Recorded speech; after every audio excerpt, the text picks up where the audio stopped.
Hello students, कैसे हैं आप सब लोग। मैं उम्मीद करता हूँ आप सब लोग अच्छे ही होंगे।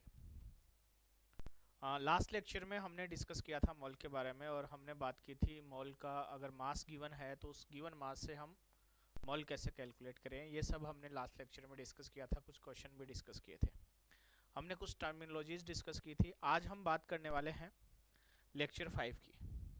लेक्चर 5 से पहले मैं थोड़ा सा आपका रिकेप करवा दूं कि लेक्चर 4 में क्या डिस्कस किया था। ठीक है, इसके लिए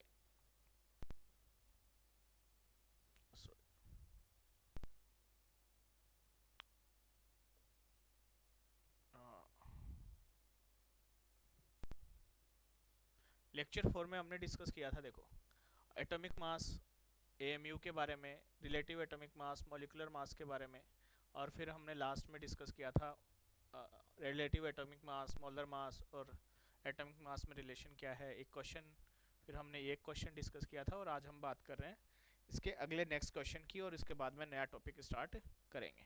ठीक है, तो कोई दिक्कत नहीं होनी चाहिए बेटा। तो देख, हम बात करते हैं, देरी ना करते हुए हम सीधा सा बात करते हैं क्वेश्चन पे। क्वेश्चन दिया हुआ है हमें और क्वेश्चन में बोला हुआ है इन 64 ग्राम, in 64 gram water sample, if 6 into 10 की power 23 H2O molecules are removed, then find molecules in remaining sample। यदि हमें 64 ग्राम का वाटर सैंपल दिया हुआ है, उस वाटर सैंपल में से इतने वाटर के मॉलिक्यूल हमने रिमूव कर दिए, तो रिमूव करने के बाद में कितने वाटर के मॉलिक्यूल्स बचेंगे, ये हमें कैलकुलेट करना है। तो देखो बेटा, जैसा कि मैंने लास्ट लेक्चर में आपको बताया है कि कुछ भी दिया हुआ हो, वेट दिया हुआ हो, नंबर ऑफ पार्टिकल्स गिवन हो, हमें सबसे पहले मॉल कैलकुलेट करना है। मॉल इसलिए कैलकुलेट करना है, अगर हम वेट और मॉलिक्यूल्स के टर्म्स में कैलकुलेशन करेंगे तो हमारी गलती होने के चांसेस हैं।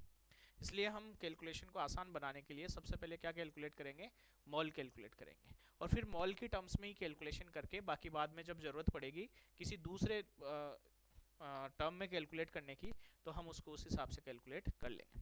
तो देखो, हमें गिवन है इतना ग्राम वाटर सैंपल, तो मैंने मान लिया ये हमारे पास में H2O का सैंपल है और ये गिवन है W 64 ग्राम। तो मॉल निकाल लो, given mass 64 gram upon molar mass H2O का कितना, ये हो गया। तो हमारे पास में मोल आ जाएंगे लगभग लगभग 18 2.5 मोल। कितने मोल आ जाएंगे, 2.5 मोल आ जाएंगे हमारे पास में, किसके, H2 के लगभग आएंगे, बाकी 2.5 से कुछ ज़्यादा। ठीक है, अब देखो हमें बोला हुआ है कि ये थे और इसमें से इतने सब्ट्रैक्ट कर दिए, कितने, ये भी H2O है, और कितने पार्टिकल सब्ट्रैक्ट कर दिए, 6 इंटू 10 की पावर 23 H2O हमने सब्ट्रैक्ट कर दिए। तो यहाँ से मोल निकालो, इसको बोल दिया मैंने N1, तो ये आ गया हमारे पास में N2, तो वो आ जाएगा 6 इंटू 10 की पावर 23 अपॉन Na। और Na का वो वैल्यू लेना है जो कैलकुलेशन को आसान करे, तो मैं इसको 6 इंटू 10 की पावर 23 ले लूंगा, तो ये आ जाएगा हमारे पास में 1 मोल H2O। Na का वैल्यू मैं रख दूंगा 6 इंटू 10 की पावर 23, तो ये कितना मोल आ जाएगा, 1 मोल आ जाएगा। अब देखो हमारे पास में 2.5 मोल थे और उस 2.5 मोल में से 1 मोल हमने रिमूव कर दिए। 2.5 मोल थे और उसमें से 1 मोल हमने रिमूव कर दिए, तो बच कितने गए, तो बचे हुए मोल क्या होंगे, जो H2O है उसके बचे हुए मोल कितने होंगे, वो मोल दिया मैंने N, वो हो जाएंगे N1 माइनस N2। बचे हुए मोल क्या होंगे, N1 माइनस N2। तो देखो N1 का वैल्यू है हमारे पास में 2.5, N2 का वैल्यू है 1, तो कितना बच गया, 1.5 मोल H2O। अब हमसे मोल तो पूछा नहीं है क्वेश्चन में, हमसे पूछा है find molecules in remaining sample. तो ये जो सैंपल बच गया, इस सैंपल में कितने H2O के मॉलिक्यूल्स हैं, तो मॉलिक्यूल्स कैलकुलेट करो, N इज इक्वल टू, वो फॉर्मूला लगा दो, N अपॉन Na से। तो अगर हमें मोल H2O के पता है तो मॉलिक्यूल्स भी H2O के आएंगे, और रिमेनिंग मोल्स कितने, 1.5, तो N का वैल्यू कितना आ जाएगा, 1.5 NaH2O। तो इतने H2O क्या होंगे, इतने H2O मॉलिक्यूल्स रिमूव होने के बाद में बच जाएंगे। तो इस प्रकार से हम इसको कैलकुलेट कर सकते हैं। तो यहाँ से हम ये कंक्लूड करेंगे बेटा, जो भी कैलकुलेशन हो उसको हम किसके टर्म्स में करेंगे, मॉल के टर्म्स में करेंगे। समझ में आई बात। तो मैं उम्मीद करता हूँ ये क्वेश्चन समझ में आ गया। और फिर से बता देता हूँ, इतना वाटर का सैंपल हमें गिवन था, इस सैंपल में से इतना सैंपल हमने रिमूव कर दिया। तो यहाँ से देखो H2O का वेट दिया हुआ था तो मोल कैलकुलेट किया मैंने, यहाँ पर पार्टिकल्स गिवन थे तो पार्टिकल से मोल कैलकुलेट किया मैंने, फिर मोल में से मोल को सब्ट्रैक्ट करके रिमेनिंग मोल्स निकाल लिए, और रिमेनिंग मोल्स को पार्टिकल वाला फॉर्मूला लगा करके नंबर ऑफ H2O मॉलिक्यूल्स हमने कैलकुलेट कर लिए। तो मैं उम्मीद करता हूँ बेटा ये आपको समझ में आया होगा। इसलिए मैं बोलता हूँ जो भी हम कैलकुलेशन करेंगे वो किसकी टर्म्स में करेंगे, वो करेंगे हम नंबर ऑफ मोल्स के टर्म्स में। समझ में आया? अब हम आगे चलते हैं। तो आगे चलेंगे तो अब हमारा नया टॉपिक है एक आइडियल गैस, आइडियल गैस लो। आइडियल गैस लो क्या बोलता है कि हमारे को कोई भी आइडियल गैस है उसके कुछ लॉज हैं, वो लॉज डिफाइन करते हैं हम। कोई टेम्परेचर को डिफाइन करता है, कोई प्रेशर को डिफाइन करता है, कोई वॉल्यूम को डिफाइन करता है, कोई नंबर ऑफ पार्टिकल्स को डिफाइन करता है। और जो नंबर ऑफ पार्टिकल्स को डिफाइन करेगा वो किसको बताएगा, मॉल को। नंबर ऑफ पार्टिकल से हम क्या कैलकुलेट कर सकते हैं, मॉल कैलकुलेट कर सकते हैं। तो जो टेम्परेचर ऐसे समझ सकते हैं, फिर कोई भी आइडियल गैस है तो उसको डिफाइन करने के लिए कुछ वेरिएबल्स हैं, और वो वेरिएबल्स हो गए हमारे पास में टेम्परेचर, वॉल्यूम, प्रेशर, मॉल, ये सब। समझ में आई बात? तो यहाँ देखो, यदि हमारे पास में कोई आइडियल गैस है, ये आइडियल गैस है, ये गैस है, ये गैस इसकी वॉल्स पे प्रेशर लगाएगी, कुछ ना कुछ तो प्रेशर लगाएगी, प्रेशर भी लगाएगी, इस गैस का कुछ वॉल्यूम भी होगा, किसी पर्टिकुलर टेम्परेचर पे भी ये होगी। इसको सही बना देता हूँ ताकि ये अच्छा लगे।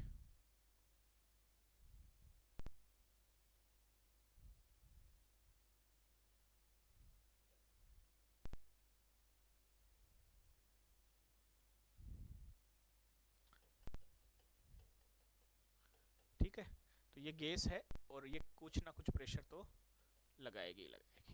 तो आइडियल गैस लो को वेरिएबल, जो वेरिएबल्स आइडियल गैस लो को डिफाइन करते हैं, जैसे हम बात करें पहले P, इसको बोल सकते हैं pressure of gas, pressure of gas. ऐसे ही यदि हम बात करें V, वॉल्यूम ऑफ वेसल।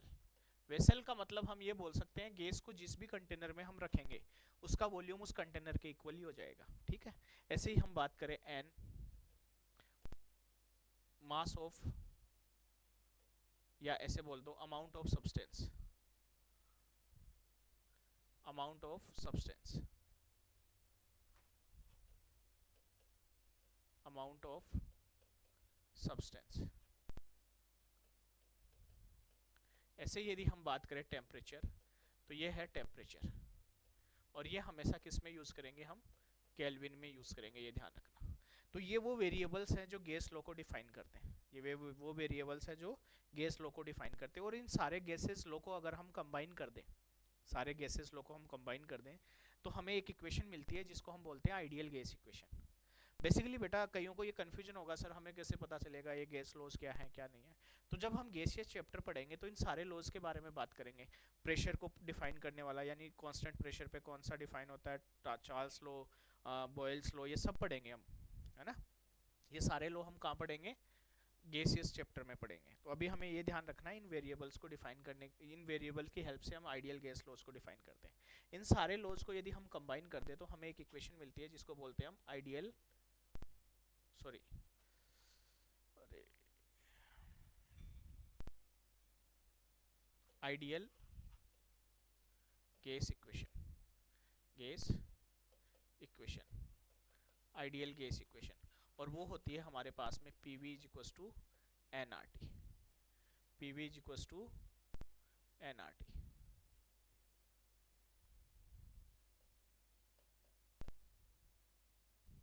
ये हमें याद रखनी है, आइडियल गैस इक्वेशन है PV is equal to nRT।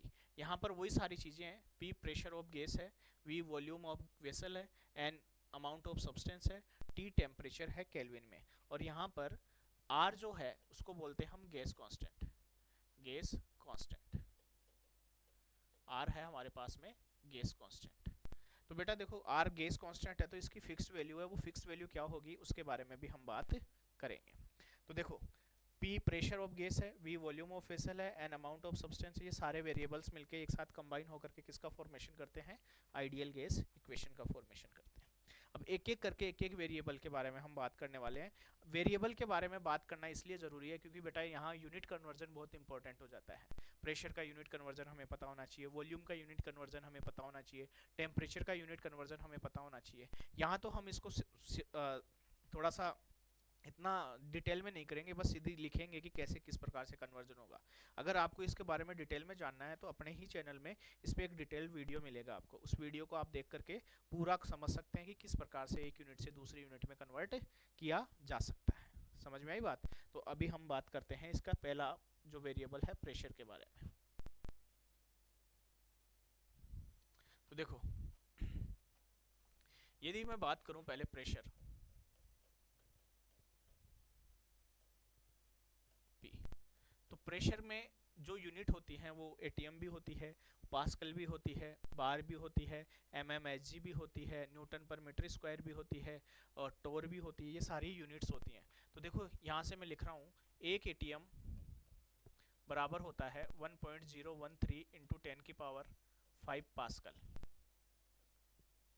एक एटीएम बराबर होता है 1.013 इंटू 10 की पावर 5 न्यूटन पर मीटर स्क्वायर। एक एटीएम बराबर होता है 1.013 बार के। एक एटीएम बराबर होता है 760 टोर के और एक एटीएम बराबर होता है 760 mmHg के। एक एटीएम इतने के बराबर होता है, एक एटीएम इतने के बराबर होता है, ये सब इतना इतना बराबर होता है। ठीक है, तो हम इसको कन्वर्ट कर सकते हैं। देखो कैसे, हमें पता है यहाँ देखो एक एटीएम इतने के बराबर है, एक एटीएम इतने के बराबर है, तो ये दोनों आपस में बराबर होगी। तो यहाँ से हम ये कंक्लूड कर सकते हैं कि पास्कल और न्यूटन पर मीटर स्क्वायर बराबर होंगे। पास्कल और न्यूटन पर मीटर स्क्वायर बराबर हुई क्योंकि न्यूमेरिकल मान क्या है, दोनों का सेम है। ऐसे यदि हम बात करें एक एटीएम बराबर इसके होता है, एक एटीएम बराबर इसके होता है, तो हम इसको ऐसे लिख सकते हैं 1.013 bar is equals to 1.013 into 10 की पावर 5 पास्कल। ऐसा लिख सकते हैं क्योंकि एक एटीएम के बराबर ये है और एक एटीएम के बराबर ये है, तो ये आपस में ये दोनों भी तो क्या होंगी, बराबर होंगी। तो इसको कैंसिल आउट किया तो यहाँ से हमें पता चला एक बार बराबर जो हो गया वो हो गया 10 की पावर 5 पास्कल के। एक बार कितने के बराबर हो गया, 10 की पावर 5 पास्कल के। देखो एक एटीएम इसके बराबर है और एक एटीएम इसके बराबर है, तो ये दोनों भी आपस में बराबर होगी। तो 760 टोर बराबर होगी 760 mmHg के। तो ये तो कैंसिल आउट हो गया, तो यहाँ से हमें पता चला एक टोर बराबर जो है वो होगा 1 mmHg के। तो ये भी हमने यहाँ से कंक्लूड कर लिया। अब देखो एक एटीएम इतने बार के बराबर है, एक एटीएम इतने बार के बराबर है, तो मैं ऐसे लिख सकता हूँ एक एटीएम बराबर है 1.013 बार के। इसको रिवर्स कर दूँ तो मैं इसको ऐसे भी लिख सकता हूँ 1.013 बार जो है वो बराबर है हमारे, वो बराबर है एक एटीएम के। तो मैं इसको ऐसे लिख सकता हूँ एक बार बराबर होगा 1/1.013 एटीएम के। तो जब हम इसको सिंप्लीफाई करेंगे तो यहाँ से हमारे पास में एक डाटा निकल के आएगा 1 बार बराबर, इसको डिवाइड कर देंगे तो 0.987 एटीएम। और ये बहुत ही इंपॉर्टेंट है बेटा, इसको याद रखना है, इसको याद रखना है, ये इंपॉर्टेंट है। एक बार बराबर कितना होता है, 0.987 एटीएम के बराबर होता है। तो ये है प्रेशर, जो फर्स्ट वेरिएबल है आइडियल गैस का प्रेशर, उसके बारे में हमने बात करी है। तो इस प्रकार से हम प्रेशर को डिफाइन कर सकते हैं। प्रेशर की एक यूनिट से दूसरी यूनिट में हम कन्वर्ट कर सकते हैं। समझ में आई बात? तो ये है प्रेशर। अब दूसरे वेरिएबल के बारे में बात करें तो वो है हमारे पास में वॉल्यूम। चले आगे, आगे चले। ये याद करना है बेटा, ये सारी चीजें याद करनी है और ये याद होंगी तो ही हम इंटर कन्वर्जन कर पाएंगे। ठीक है, आगे चलते हैं।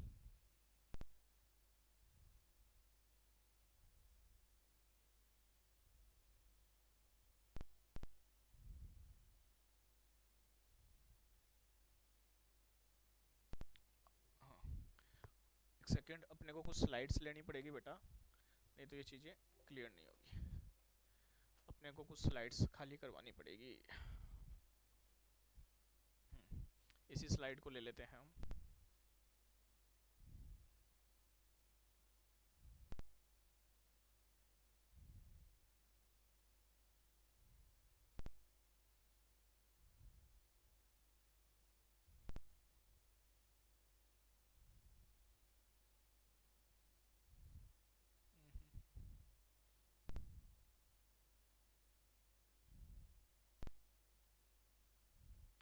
ये मैंने कुछ स्लाइड्स सेलेक्ट करी है, ये हमने पढ़ा है अभी, इसके बाद में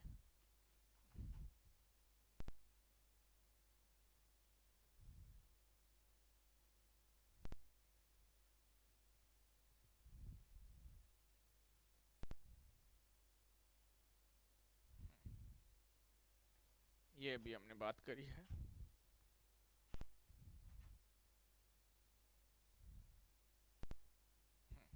तो ये अभी हमने प्रेशर के बारे में बात करी है। अब आगे चलते हैं। देखो सेकंड है हमारे पास में वॉल्यूम।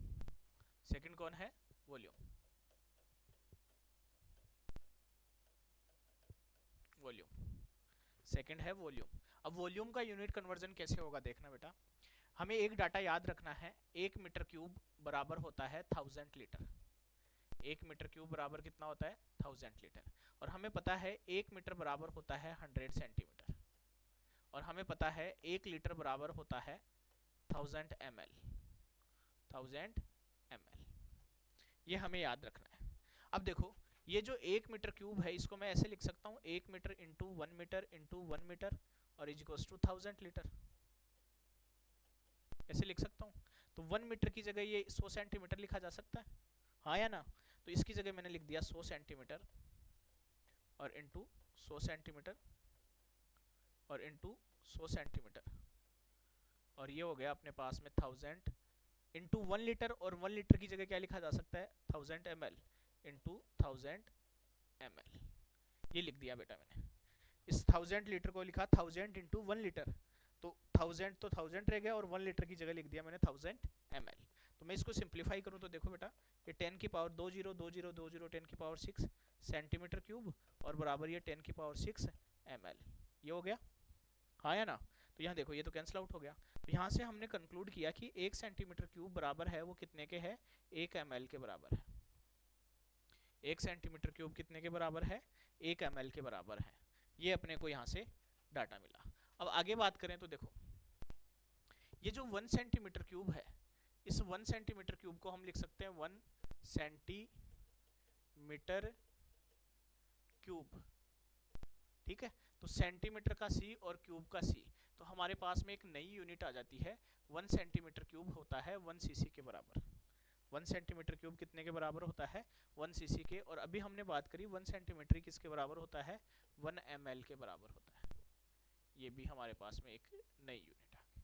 ये हमें ध्यान रखना है बेटा, क्योंकि यहाँ पर जो भी कैलकुलेशन होगी वो यूनिट कन्वर्जन बहुत बड़ा रोल प्ले करेगा। यहाँ पर यूनिट कन्वर्जन जो है वो बहुत बड़ा रोल प्ले करेगा। अगर हम उसमें ही गलती करेंगे तो हमारे को बहुत कैलकुलेशन आसान नहीं होगी और हमारे आंसर भी गलत आएंगे। सीधी सी बात ये है। ठीक है, अब देखो हम बात करें, हमें पता है 1 मीटर बराबर होता है 10 डेसीमीटर। 10 डेसीमीटर और डेसीमीटर को लिखेंगे हम डीएम। 1 मीटर बराबर कितना होता है? 10 डेसीमीटर। तो यहाँ देखो 1 मीटर क्यूब बराबर 1000 लीटर और 1 मीटर क्यूब को मैं ऐसे लिख सकता हूँ 1 metre 1 into 1 metre into 1 metre. तो इसको लिखा जा सकता है 10 decimetre into 10 decimetre into 10 decimetre और इज इक्वल्स टू 1000 लीटर, हाँ या ना? इज इक्वल्स टू 1000 लीटर ऐसा लिख सकते हैं। तो देखो यहाँ से 10 की घात 3 और ये डेसीमीटर क्यूब और बराबर वो भी कितना? 10 की पावर 3 और ये लीटर। तो ये कैंसिल आउट हो गया। तो यहाँ से हमें पता चला 1 डेसीमीटर क्यूब बराबर है 1 लीटर के। 1 डेसीमीटर क्यूब कितने के बराबर है? 1 लीटर के। ये ध्यान रखना है अपने को, ये भी ध्यान रखना है और ये भी ध्यान रखना है। ठीक है, ये है हमारे पास में वॉल्यूम का यूनिट कन्वर्जन। इसमें और भी बहुत सारी यूनिट्स होती हैं जिनके बारे में मैं आपको थोड़ा थोड़ा बता देता हूँ। ठीक है, तो हम आगे चलते हैं। देखो इसमें क्या होता है, देखो हमें ये याद रखना है 1 मीटर बराबर होता है 100 सेंटीमीटर। 1 मीटर बराबर होता है, या ऐसे लिख लो 1 मीटर बराबर होता है 10 डेसीमीटर। 1 मीटर बराबर होता है 100 सेंटीमीटर। 1 मीटर बराबर होता है 10 की पावर 3 मिलीमीटर। 1 मीटर बराबर होता है 10 की पावर 6 माइक्रोमीटर। माइक्रोमीटर इसको हम लिखेंगे म्यू एम, माइक्रोमीटर। ये मिलीमीटर है, ये डेसीमीटर है। और 1 मीटर बराबर होता है 10 की पावर 9 नैनोमीटर। नैनोमीटर इसको हम लिखेंगे नैनोमीटर। ऐसे ही 1 मीटर बराबर होता है 10 की पावर 10 एंगस्ट्रॉम। एंगस्ट्रॉम इसको हम लिखेंगे ऐसे 1 की पावर, ठीक है। ऐसे ही 1 मीटर बराबर होता है 10 की पावर 12 पिकोमीटर। 10 की पावर 12 पिकोमीटर। समझ में आया बेटा? तो अब देखो ये हमारे पास में यूनिट कन्वर्जन है, इसको याद करना है। अब देखो मैं इसको जस्ट रिवर्स लिख दूं, ऐसे लिख दूं 10 डेसीमीटर बराबर 1 मीटर। तो 1 डेसीमीटर बराबर कितना हो गया 1/10 मीटर, और इसको लिख सकता हूँ 10 की पावर माइनस का 1 मीटर। तो यहाँ से हम लिख सकते हैं 1 डेसीमीटर इज इक्वल टू 10 की पावर माइनस 1 मीटर।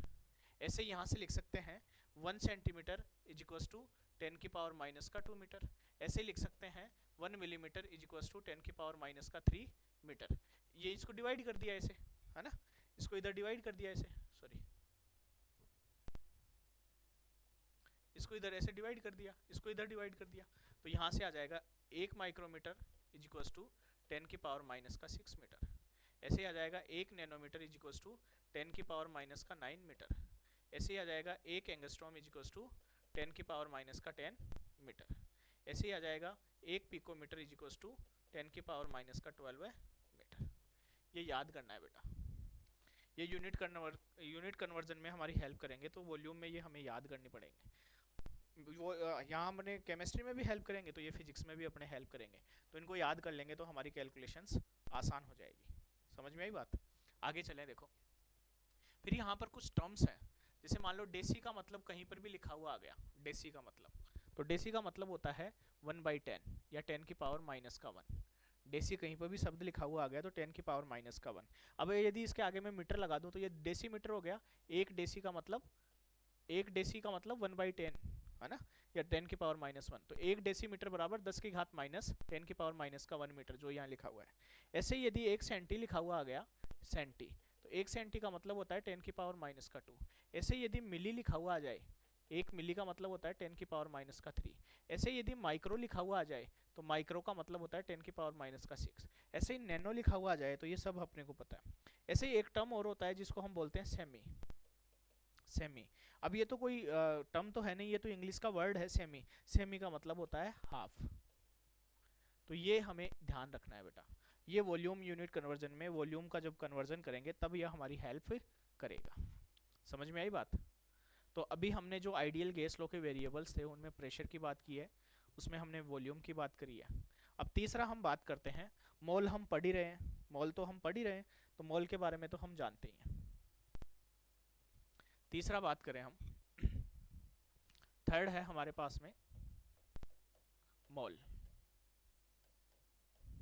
तो मोल तो हम डिटेल में पढ़ ही रहे हैं, तो मोल तो हम कैसे कैलकुलेट कर सकते हैं? अगर पार्टिकल गिवन है तो Na से डिवाइड कर देंगे, मास गिवन है तो मोलर मास से डिवाइड कर देंगे। तो मोल हो जाएगा हमारे पास में N/Na, और ये W/m, और ये किस में होना चाहिए? ग्राम में। तो ये तो मोल हो गया। ऐसे ही अगला वेरिएबल है हमारे पास में टेम्परेचर। टेम्परेचर भी तो वेरिएबल था उसमें, तो टेम्परेचर की बात करें, टेम्परेचर, और टेम्परेचर किस में होना चाहिए? अपन तो यूनिट कन्वर्जन की बात कर रहे हैं, तो यूनिट तो मेंशन करने की ज़रूरत नहीं है, ठीक है। तो टेम्परेचर, तो देखो बेटा टेम्परेचर की 3 यूनिट होती है, डिग्री सेंटीग्रेड, केल्विन और फ़ारेनहाइट। उसको कन्वर्ट करने का एक फॉर्मूला है हमारे पास में, उस फॉर्मूले की हेल्प से हम इसको कन्वर्ट करेंगे। तो कौन सा फॉर्मूला है? देखो 0 डिग्री सॉरी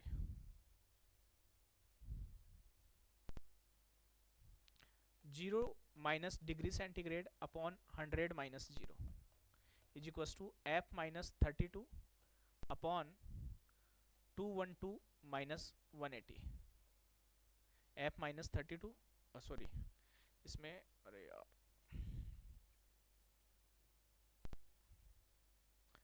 32, 212 माइनस 32, और ये आ जाएगा हमारे पास में केल्विन 273 माइनस 373 माइनस 273। तो ये एक रेशियो है जो एक फिक्स रहता है। यदि हमें केल्विन में सबसे ज़्यादा, अभी हमने बात करी गैसेस लॉ में बात करी थी कि टेम्परेचर हमेशा किस में यूज़ करना है? केल्विन में यूज़ करना है। तो हमारे को सबसे ज़्यादा ज़रूरत पड़ेगी डिग्री सेंटीग्रेड को किस में कन्वर्ट करने की? केल्विन में कन्वर्ट करने की। तो डिग्री सेंटीग्रेड वाला ये है और केल्विन वाला ये है, तो इन दोनों को मैं इक्वल कर देता हूँ, है ना। ये दोनों तीनों आपस में इक्वल है तो ये दोनों भी आपस में इक्वल होंगे, और ये दोनों भी आपस में इक्वल होंगी, ये तो मैंने बोल ही रखा है। तो ये दोनों भी आपस में, ये दोनों भी आपस में इक्वल होंगे। तो मैं डिग्री सेंटीग्रेड और केल्विन वाला यूज कर लेता हूँ क्योंकि हमें सबसे ज्यादा उसी की जरूरत पड़ेगी। तो 0 माइनस डिग्री सेंटीग्रेड अपॉन, अरे यहाँ उल्टा लिख दिया अपन ने,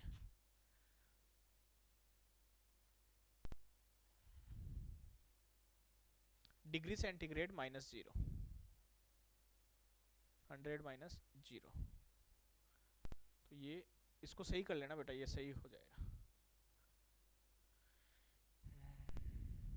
degree centigrade minus 0 F minus 32, क्योंकि जो भी वेरिएबल वैल्यू है वो पहले आ रही है। देखो यहाँ पर मैक्सिमम वैल्यू, यहाँ लोवेस्ट वैल्यू, यहाँ मैक्सिमम वैल्यू, यहाँ लोवेस्ट वैल्यू, यहाँ मैक्सिमम, यहाँ लोवेस्ट, ये ध्यान रखना है। तो अगर इसको और इसको मैं इक्वल करूँ तो डिग्री सेंटीग्रेड माइनस 0 तो 0 अपॉन 100, और ये इक्वल हो गया के माइनस 273 अपॉन 373 माइनस 273, तो ये भी कितना आ गया 100। ये कैंसिल आउट हो गया, ये कैंसिल आउट हो गया, तो यहाँ से हम लिख सकते हैं degree centigrade is equal to kelvin minus 273। तो यहाँ से हम ये भी बोल सकते हैं, यदि केल्विन में यूनिट कन्वर्जन करना है तो इसको उधर ले जाएंगे, तो केल्विन बराबर होगा डिग्री सेंटीग्रेड प्लस का 273। यानी यदि हमें टेम्परेचर डिग्री सेंटीग्रेड में दिया हुआ है, टेम्परेचर डिग्री सेंटीग्रेड में यदि दिया हुआ है और उसको केल्विन में बदलना है, तो हमें उसमें क्या ऐड करना पड़ेगा, 273 ऐड करना पड़ेगा। यदि डिग्री सेंटीग्रेड के टेम्परेचर में हम 273 ऐड कर देंगे तो वो किस में कन्वर्ट हो जाएगा, केल्विन में कन्वर्ट हो जाएगा। तो ये हमारे पास में आ गया केल्विन में। उसके बाद में हम बात करेंगे, एक बच गया आर, लास्ट वेरिएबल जो आर है, जिसको हम बोल रहे हैं गैस कांस्टेंट। गैस कांस्टेंट, इसी का दूसरा नाम है यूनिवर्सल गैस कांस्टेंट, इसी को बोलते हैं। ठीक है, अब इसकी फिक्स वैल्यू है बेटा, क्या कांस्टेंट है तो इसकी तो फिक्स वैल्यू है। अब वो फिक्स वैल्यू कौन कौन सी है, कब कौन सी यूज करेंगे, वो मैं बता देता हूँ आपको। ये मैंने टेबल बनाई है, ठीक है, और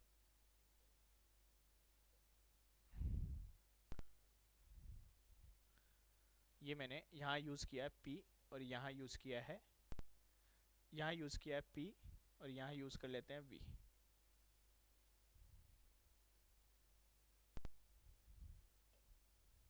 अब देखो, और यहाँ है हमारे पास में R, यह है हमारे पास में R। ये थोड़ा सा यहाँ ध्यान देना बेटा, ये वेरिएबल स्टार्टिंग में आएगा। यदि प्रेशर हमें एटीएम में दिया हुआ है, इक्वेशन में यदि प्रेशर हम एटीएम में यूज कर रहे हैं और वॉल्यूम लीटर में यूज कर रहे हैं, वॉल्यूम किस में यूज कर रहे हैं, लीटर में, तो R का वैल्यू जो होगा वो होगा 0.0821, 0.0821।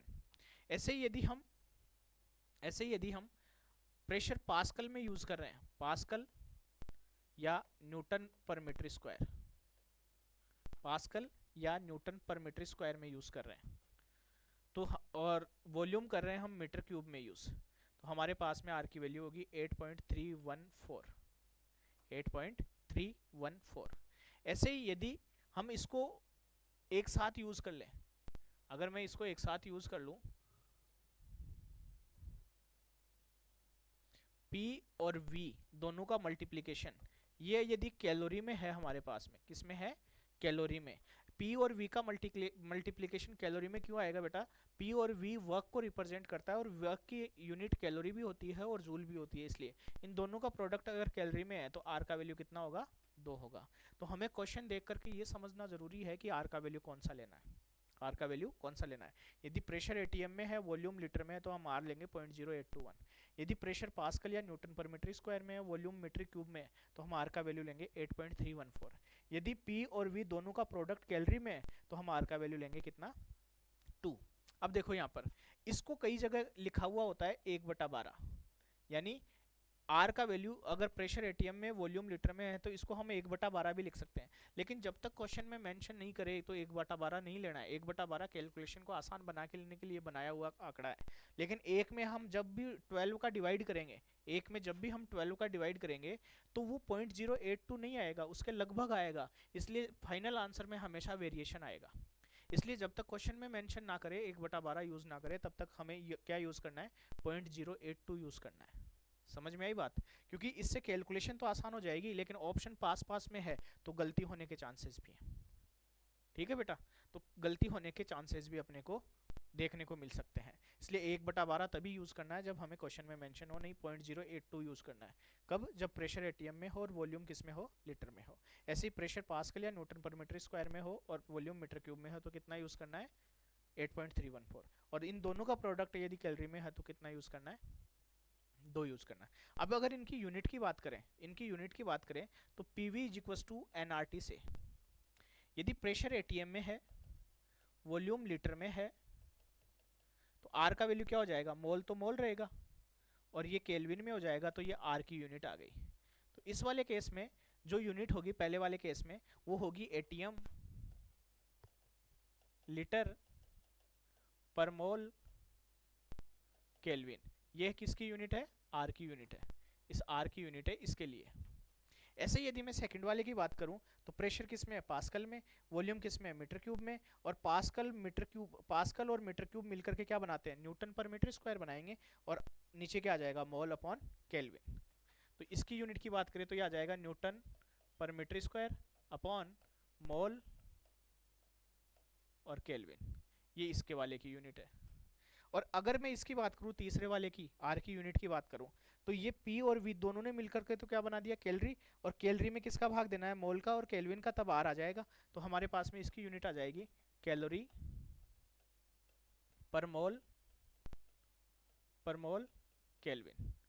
कैलोरी पर मोल केल्विन, ये इसकी यूनिट है, ये इसकी यूनिट है। तो इस प्रकार से हमारे पास में P और V की वैल्यू चेंज होने पर R का वैल्यू तो चेंज होगा ही होगा, साथ ही साथ हमारे पास में यूनिट भी चेंज होगी। अगर हम प्रेशर एटीएम में लेंगे, वॉल्यूम लीटर में लेंगे तो यूनिट ये आएगी, पास्कल में लेंगे, मीटर क्यूब में लेंगे तो ये यूनिट हमें ये आएगी। तो देखो बेटा, आइडियल गैस लो था, उसके चार पांच वेरिएबल थे, उन चारों पांचों के बारे में हमने बात करी। प्रेशर के बारे में हमने बात करी, वॉल्यूम कैसे कन्वर्ट करेंगे उसके बारे में बात करी, प्रेशर की क्या क्या यूनिट होती है उसके बारे में बात करी, मॉल हम सीख ही रहे हैं, मॉल के बारे में बात करी, आर की क्या क्या वैल्यू हो सकती है वो बात करी, टेम्परेचर को कैसे कन्वर्ट किया जाएगा वो बात करी, और डिग्री सेंटीग्रेड में यदि टेम्परेचर दिया हुआ है और उसको केल्विन में बदलना है तो उसमें कितना ऐड करना पड़ेगा? 273 ऐड करना पड़ेगा। ये याद रखना है। और ये सारे वेरिएबल्स, ये सारे लॉज कंबाइन हो जाते हैं तो वो आइडियल गैस को रिप्रेजेंट करते हैं। तो मैं उम्मीद करता हूँ बेटा ये आपको समझ में आया होगा। इसके आगे हम कंटिन्यू करेंगे कल, ठीक है? आज इतना ही करेंगे, है ना? और मैं उम्मीद करता हूँ बेटा आपको ये अच्छे से समझ में आ रहा होगा। और जब आपको समझ में आ रहा है तो कमेंट सेक्शन में अच्छे अच्छे कमेंट करो बेटा। आप जब कमेंट करोगे तो हमारा हौसला बढ़ेगा, तो हम आपके लिए और वीडियो अच्छे अच्छे बना के लाएंगे। कमेंट सेक्शन में कमेंट जरूर करो बेटा जब आपको समझ में आ रहा है, और अपने दोस्तों को बताओ अपने जो यूट्यूब चैनल है रूबीडियम के बारे में, और साथ ही साथ आप भी फ़ायदा उठाओ, दोस्तों को भी बताओ, सब्सक्राइब भी करवाओ, लाइक भी करवाओ, कमेंट भी करो। यही हमारा तो मोटिवेशन है। ये मोटिवेशन हमें मिलता रहेगा तो हम वीडियो भी बनाते रहेंगे, है कि नहीं है? तो फिर कोई दिक्कत ही नहीं होगी।